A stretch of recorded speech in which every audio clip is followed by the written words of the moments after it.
बोलो। आचार्य जी, जिस समाज के उद्धार के लिए गुरु कामना कर रहा है, उस समाज का क्या दायित्व है इस पूरे खेल में?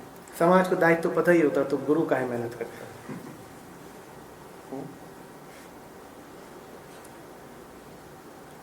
समाज अपने पूर्व निर्धारित दायित्वों को बहुत गंभीरता से न ले, इतना ही बहुत है। समाज अपने आप को इतना नासमझ तो मानता नहीं ना कि कहे कि सरकार हमें हमारे दायित्व तो पता नहीं, कृपया बताएं। या ऐसा होता है? समाज कतार बांध के तो गुरु के सामने नहीं खड़ा हो जाता है, किसी के सामने भी, कि हमें हमारे दायित्व, हमारे कर्तव्य, जीने का तरीका इत्यादि बताएं। ऐसा तो होता नहीं। क्यों नहीं होता? क्योंकि समाज में जितने लोग हैं, समाज माने क्या, हम सभी तो, समाज में जितने लोग हैं सबको अपने दायित्व पता, बखूबी पता है। सब कह रहे हैं हम जानते हैं भाई, हमें पता है हमें कैसे जीना है, हमें पता है कौन सी जिम्मेदारी उठानी है, क्या कर्तव्य पूरा करना इत्यादि सब जानते हैं। तो गुरु के प्रति समाज क्या दायित्व निभाएगा? समाज तो अपने ही झूठे दायित्वों में घिरा हुआ है, दबा हुआ है। गुरु जब आए चोट करने, बताने कि बेटा तुमने जिन दायित्वों को पकड़ रखा है वो व्यर्थ हैं, झूठे हैं, तो बस गुरु को सर न फोड़ दो, इतना बहुत है। तुमसे नहीं कहा जा रहा कि तुम किसी महत दायित्व की पूर्ति करो गुरु के प्रति, तुम बस उसका सर मत फोड़ना, क्योंकि वो आएगा और बताएगा कि जिन्हें तुम दायित्व कहते हो वो तुम्हारे बंधन है। तुम्हें कहां से मिल गए ये दायित्व? किसने तुम्हें पकड़ा दिए ये सारे कर्तव्य? और चूंकि तुम्हें झूठे कर्तव्य पकड़ा दिए गए हैं, इसीलिए तुम धर्म को नहीं जानते। कर्तव्य धर्म के दुश्मन होते हैं। और जैसे ही तुम्हें बताया जाएगा कि तुम झूठे कर्तव्यों में फंसे हुए हो, वैसे ही तुम्हें बहुत गुस्सा आएगा, क्योंकि इन्हीं कर्तव्यों के इर्द गिर्द तुमने जिंदगी बुनी है अपनी। यही तुम्हारे जीवन का केंद्र है, यही तो दिन भर करते हो। अब क्या करने जा रहे हो? अब फलाने के लिए करने जा रहे हैं। अब क्या करने जा रहे हो? अब ये करने जा रहे हैं। अब क्या करने जा रहे हो? ये करने जा रहे हैं। ये तुम जो कुछ भी करने जा रहे हो वो इसलिए थोड़ी करने जा रहे हो कि आत्मा ने सिखाया है। वो तुम इसलिए करने जा रहे हो क्योंकि तुम्हें बताया गया है कि यही कर्तव्य है। कर्तव्यों के नाम पर पूरी जिंदगी निवेशित कर दी, पूरी जिंदगी तुमने चढ़ा दी, और अब अचानक कोई आकर के बताए ये फालतू चीज है कर्तव्य, तो तुम्हें बहुत क्रोध आएगा। तुम कहोगे इसका मतलब इतने सालों तक हम बुद्धू बनते रहे, और खास तौर पे जिन लोगों की उम्र हो गई है उनके क्रोध का तो पूछो मत। कोई 20 साल का है, 30 साल का है, वो एक बार को सुन लेता है, क्योंकि उसने अभी समय का ज्यादा निवेश किया नहीं। वो कहता है खराब भी किए तो 20-30 साल खराब किए, जो शेष आयु है कम से कम उसको बचा लेंगे। हाँ बताइए आप क्या बता रहे थे? ऐसे जो कर रहे थे ठीक नहीं था? कैसे ठीक नहीं था? थोड़ा समझाएंगे, थोड़ा प्रमाण देंगे, तो गुरु को फिर जरा मौका मिलता है कि समझा पाए, कुछ युक्ति बताए। पर जो हो चुका है 60 का, उसको तुम बताओ तो कहेगा 60 साल तक, माने जो जन्म मिला था कारत किया हमने। और ये मानना बड़ी चोट देता है अहंकार पे।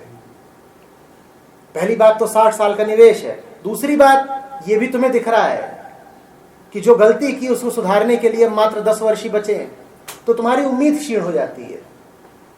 तुम कहते हो 60 साल की भूल 10 साल में कहां से हम सुधार लेंगे? इससे कहीं भला है कि भूल को भूल मानो ही मत। क्या तो कोई भूल नहीं करी है, जैसा था सब ठीक। और तुम बताओगे कि भूल है, तो ये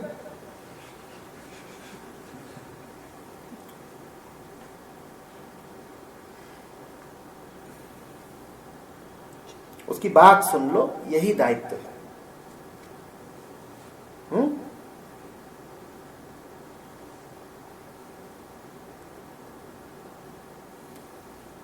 आचार्य जी, जो तैयार हैं, जो बात सुन रहे हैं और वो इच्छा कर रहे हैं कि जो उनके गुरु की कामना है उसमें वो सहयोग करें, तो जितने भी लोग अभी सुन रहे हैं ब्रॉडकास्ट के द्वारा, उनके लिए क्या संदेश है? किस तरीके से वो इस महत् कार्य में जुड़ सकते हैं? क्या उनका दायित्व है? सब बताया हुआ है, सबको सब पता है। सारे द्वार खुले हैं, सारे अवसर स्थापित कर दिए गए हैं। किन मार्गों से प्रवेश कर सकते हो बता दिया गया है। उन मार्गों पर दिए भी जला दिए गए हैं। अब मैं और क्या बताऊं। ब्रॉडकास्ट पे जो लोग सुन रहे हैं उन्हें भली भांति पता है कि क्या काम कर रहे हैं, क्यों आवश्यक है और किस तरीके से उसमें योगदान करना है। मैं और अब उसमें क्या बताऊं। यहां से जो बाहर निकलेंगे, जो सशरीर उपस्थित हैं, उन्हें भी पता है बाहर तमाम तरह की सूचना लिखित रूप में रखी हुई है। जान लो, पढ़ लो और जैसे हो सके जुड़ो, लगो। देखो, बात इसमें जुड़ने या न जुड़ने की नीयत की नहीं होती। अपनी दृष्टि में दुनिया में कोई आदमी बुरा नहीं होता। यहां जो लोग बैठे हुए हैं और जो लोग तमाम जगहों से ऑनलाइन अभी जुड़े हुए हैं और जो लोग बाद में ये रिकॉर्डिंग वगैरह भी देखेंगे, कोई ऐसा नहीं है जो कहे कि उसे एक भ्रमपूर्ण, बेहोश और गलत जीवन जीना है। हर आदमी सही ही जीना चाहता है।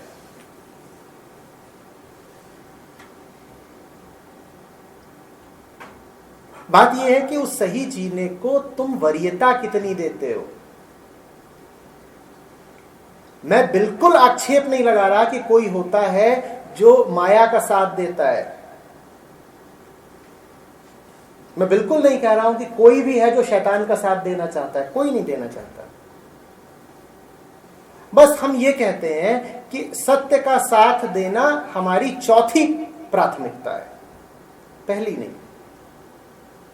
अब पहली तीन कुछ और हो जाती हैं। समझो बात को।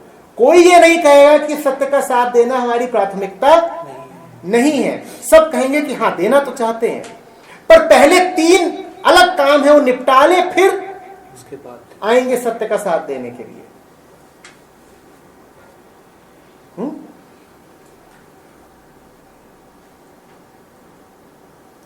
बहुत लोग हैं जो आमंत्रित किए जाने पर आते हैं।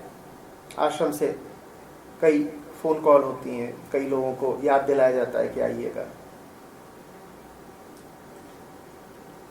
जिन्होंने कॉल करी वो बताते हैं कि ऐसा तो कोई भी नहीं होता जो कहे कि आना गलत बात है। सब यही कहते हैं हाँ हाँ हाँ, सत्र बढ़िया, बात बढ़िया, बिल्कुल।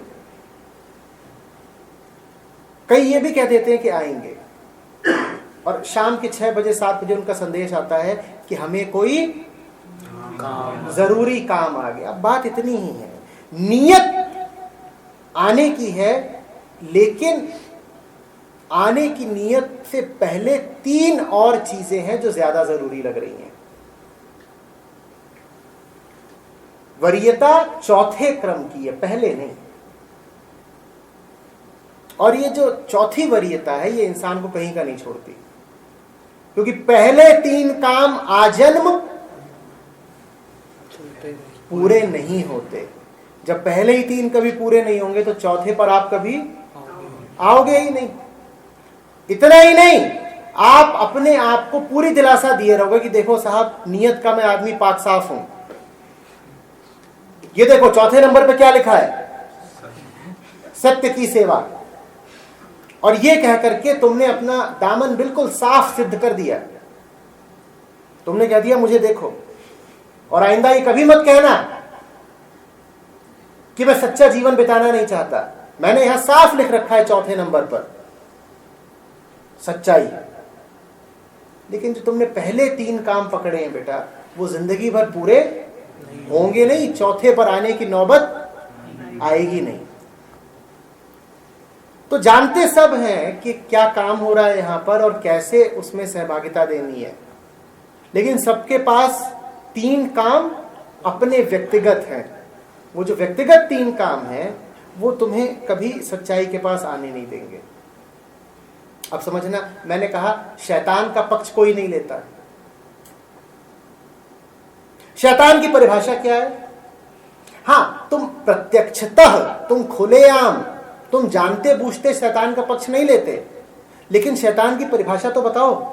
जो तुम्हें सत्य तक न आने दे उसका नाम, और तुम शैतान के पास नहीं जाना चाहते। इतना बुरा हम में से कोई नहीं, हम अपनी ही नजर से गिर जाएंगे अगर हमने कह दिया कि हम शैतान के साथी हैं। लेकिन शैतान कौन? जो तुम्हें सत्य के पास ना आने दे। ये चौथे नंबर के पास किसने नहीं आने दिया तुम्हें? तुम्हारे पहले 3 प्रिय और अजीज कामों ने। तो ये जो तुम्हारे पहले 3 काम है, यही क्या है? यही शैतान के काम है। लेकिन ये तुम्हारे दिल को बड़े प्यारे हैं। तुम कहते हो पहले ये निपटा लेना, फिर निकलेंगे हम सत्य की सेवा करने। और पहले 3 नंबर किनके लिए आरक्षित हैं तुम भली भांति जानते हो। वही शैतान है। अब उठा पत्थर और आया मेरी ओर। कोई कहेगा मेरी दुकान को शैतान बोल रहा है, कोई कहेगा जाने मन को शैतान बोल दिया, कोई कहेगा मेरे बच्चे को शैतान बोल दिया। क्योंकि यही तो है जो तुम्हें यहां से जुड़ने नहीं देते। कोई बोलता है जरा बच्चे की सेवा कर लूं, फिर सत्य की सेवा करेंगे। कोई कहता है पहले नौकरी निपटा लो, कोई कहता है मकान पहले पूरा बनवा लो फिर आऊंगा, कोई बता रहा है दुकान का समय है भाई, अभी कैसे। और यही सब कुछ अगर तुम्हें रोक रहे हैं किसी सार्थक काम में जुड़ने से, तो तुम्हें अभी संदेह है कि शैतान किसका नाम है।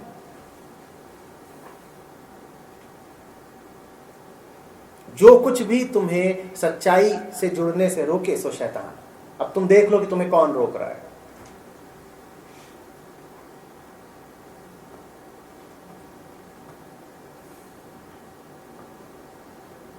और इस मुकाम पर आते ही अक्सर सभा में सन्नाटा खिंच जाता है। कई लोग घड़ी की ओर देखने लगते हैं, कहते हैं इन्होंने बात करी थी कि बीच में ब्रेक देंगे, कब है?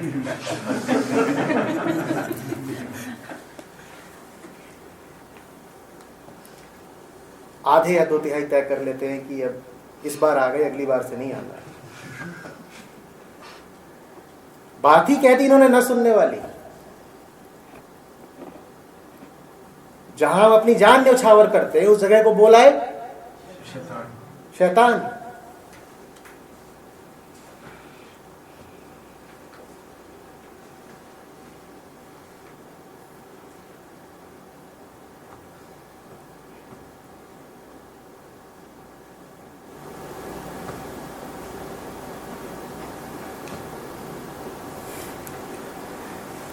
बोलिए।